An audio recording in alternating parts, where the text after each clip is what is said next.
ഷവോമിയുടെ Xiaomi 14 ultra എന്ന പുതിയൊരു smart phone launch ചെയ്യാൻ പോകുന്നുണ്ട്. ഇത് ഫ്ലാഗ്ഷിപ്പ് ലെവലിൽ വരുന്ന സ്മാർട്ട് ഫോൺ ആയിരിക്കും. ഈ ഒരു വീഡിയോയിൽ നമ്മൾ നോക്കാൻ പോകുന്നത് ഷവോമി 14 അൾട്ര എന്നുള്ള ഫോണിനെ പറ്റിയിട്ടാണ്. വീഡിയോ തുടങ്ങുന്നതിന് മുമ്പ് പറയാനുള്ള ഒരു കാര്യം എന്താ വെച്ചാൽ, നിങ്ങൾ ടെക് വാർത്തകൾ ഫോളോ ചെയ്യാൻ താല്പര്യമുള്ളവരാണെന്നുണ്ടെങ്കിൽ നമ്മുടെ വാട്സപ്പ് ചാനലിലോ അല്ലാന്നുണ്ടെങ്കിൽ ടെലഗ്രാം ചാനലിലോ ജോയിൻ ചെയ്യാവുന്നതാണ്. താഴെ ഡിസ്ക്രിപ്ഷനിലും അതുപോലെ തന്നെ കമൻറ്റ് ബോക്സിലും നമ്മുടെ വാട്സപ്പ് ചാനലിൻ്റെയും അതുപോലെ തന്നെ ടെലഗ്രാം ചാനലിൻ്റെയൊക്കെ ലിങ്കും കാര്യങ്ങളൊക്കെ കൊടുക്കുന്നുണ്ട്. അവിടെ റെഗുലർ ആയിട്ടുള്ള ടെക് അപ്ഡേറ്റ്സും കാര്യങ്ങളൊക്കെ ലഭിക്കുന്നതായിരിക്കും. ആദ്യം നമ്മൾ ഫീച്ചേഴ്സും കാര്യങ്ങളൊക്കെ നോക്കുകയാണെന്നുണ്ടെങ്കിൽ ഡിസ്പ്ലേയുടെ കാര്യത്തിൽ ഷവോമി 14 അൾട്രയിൽ 6.7 ഇഞ്ചിൻ്റെ 2K ഡിസ്പ്ലേ വന്നേക്കാം. ഫുൾ HD റെസൊല്യൂഷനേക്കാളും അതുപോലെ തന്നെ 1.5K റെസൊല്യൂഷനേക്കാളൊക്കെ ബെറ്റർ ആയിട്ടുള്ള റെസൊല്യൂഷൻ വരുന്നതായിരിക്കും. AMOLED ഡിസ്പ്ലേ ആയിരിക്കും ഇതിൽ വരിക. പിന്നെ 120 ഹെർട്സിൻ്റെ റിഫ്രഷ് റേറ്റ് ഒക്കെ സപ്പോർട്ട് ചെയ്യുന്നതായിരിക്കും. പഞ്ചോൾ ഡിസൈനും കാര്യങ്ങളൊക്കെ ഈ ഫോണിൽ വരുന്നതായിരിക്കും. പിന്നെ 10 ബിറ്റ് അല്ലാന്നുണ്ടെങ്കിൽ 12 ബിറ്റ് ഡിസ്പ്ലേ ഒക്കെ ഇതിൽ വന്നേക്കാം. അതുപോലെ തന്നെ ഡോൾബി വിഷൻ്റെ സപ്പോർട്ടും കാര്യങ്ങളൊക്കെ വരുന്നതായിരിക്കും. വളരെ മികച്ച ഡിസ്പ്ലേ ഫീച്ചേഴ്സും കാര്യങ്ങളൊക്കെ ഈ ഫോണിൽ വരാൻ സാധ്യതയുണ്ട്. In display finger print sensor ഈ ഫോണിൽ വരുന്നതായിരിക്കും. പിന്നെ IP68 റേറ്റിംഗ് ഇതിൽ സപ്പോർട്ട് ചെയ്യുന്നതായിരിക്കും. ഈ ഫോൺ വാട്ടർ റെസിസ്റ്റൻറ്റും അതുപോലെ തന്നെ ഡസ്റ്റ് റെസിസ്റ്റൻറ്റുമായിരിക്കും. പ്രോസസ്സറിൻ്റെ കാര്യത്തിലോട്ട് വരികയാണെന്നുണ്ടെങ്കിൽ സ്നാപ്ഡ്രാഗൺ 8 Gen 3 എന്ന പ്രോസസ്സറുമായിട്ടായിരിക്കും ഈ ഒരു സ്മാർട്ട് ഫോൺ വരിക.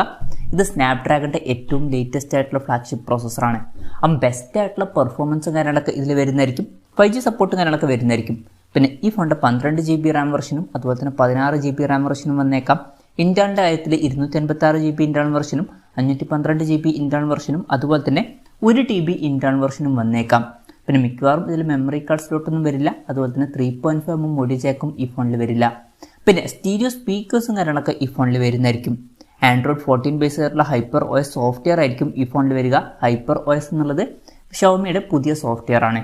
പിന്നെ ക്യാമറയുടെ കാര്യം പറയുകയാണെന്നുണ്ടെങ്കിൽ ഫോണിൻ്റെ പിന്നിൽ 4 ക്യാമറ സെൻസേഴ്സും കാര്യങ്ങളൊക്കെ വന്നേക്കാം. ഇതിൽ 50 മെഗാ പിക്സലിൽ മെയിൻ ക്യാമറ സെൻസർ ആയിരിക്കും വരിക. വേരിയബിൾ അപ്പേർച്ചറും കാര്യങ്ങളൊക്കെ വരുന്നതായിരിക്കും. അപ്പേർച്ചർ f1.6ൻ്റെയും അതുപോലെ തന്നെ f1.40യുടെയും ഇടയിലായിട്ടായിരിക്കും വരിക. പിന്നെ ഇത് 1 ഇഞ്ചിൻ്റെ സെൻസർ ആയിരിക്കും. സോണി LYT 900 സെൻസർ ആയിരിക്കും ഇതിൽ വരിക. വോയിസിൻ്റെ സപ്പോർട്ടും കാര്യങ്ങളൊക്കെ ഇതിൽ വരുന്നുണ്ട്. പിന്നെ 50 mega pixel ultra wide angle ലെൻസും ഈ ഫോണിൽ വന്നേക്കാം. പിന്നെ 50 മെഗാ പിക്സൽ ഒരു ടെലിഫോട്ടോ ലെൻസും ഇതിൽ വരുന്നതായിരിക്കും. ഇത് കൂടാതെ സോണി LYT 900ൻ്റെ 50 മെഗാ പിക്സൽ ഒരു സെൻസറും കൂടി വന്നേക്കാം. പിന്നെ സെൽഫി ക്യാമറയുടെ കാര്യം പറയുകയാണെന്നുണ്ടെങ്കിൽ ഫ്രണ്ടിൽ 32 മെഗാ പിക്സൽ സെൽഫി ക്യാമറ വരാനാണ് സാധ്യത. ബാറ്ററിയുടെ കാര്യത്തിൽ 5180 mAh ബാറ്ററി ഈ ഫോണിൽ വരുന്നതായിരിക്കും. 90 വാട്ടിൻ്റെ ഫാസ്റ്റ് ചാർജ് സപ്പോർട്ടായിരിക്കും വരിക. അതുപോലെ തന്നെ 50 വാട്ടിൻ്റെ വയർലെസ് ചാർജിങ് സപ്പോർട്ടും ഇതിൽ വരുന്നതായിരിക്കും. Type-C ചാർജിംഗ് പോർട്ടുമായിട്ടായിരിക്കും ഈ ഒരു സ്മാർട്ട് ഫോൺ വരിക. ഇതൊക്കെയാണ് ഫീച്ചേഴ്സിനെ പറ്റി പറയാനുള്ള കാര്യങ്ങൾ. ഫ്ലാഗ്ഷിപ്പ് ലെവലിൽ വരുന്ന ഫീച്ചേഴ്സും കാര്യങ്ങളൊക്കെ ഈ ഫോണിൽ വരുന്നതായിരിക്കും. ഇനി ലോഞ്ച് ഡേറ്റിൻ്റെ കാര്യം പറയുകയാണെന്നുണ്ടെങ്കിൽ അതിനെ പറ്റിയിട്ടുള്ള കാര്യങ്ങളൊന്നും ഇപ്പം പറയാൻ കഴിഞ്ഞിട്ടില്ല.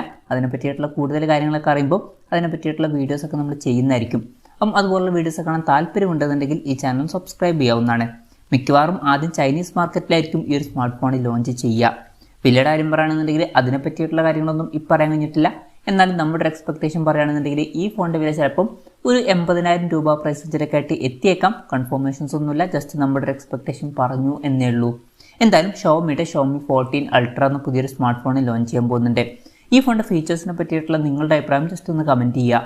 അതുപോലെ തന്നെ ഈ ഒരു സ്മാർട്ട് ഫോൺ ഇന്ത്യൻ മാർക്കറ്റിൽ നിങ്ങൾ ഏത് പ്രൈസിങ്ങിലാണ് എക്സ്പെക്ട് ചെയ്യുന്നത് എന്നുള്ള കാര്യം കൂടി ജസ്റ്റ് ഒന്ന് കമൻറ്റ് ചെയ്യുക.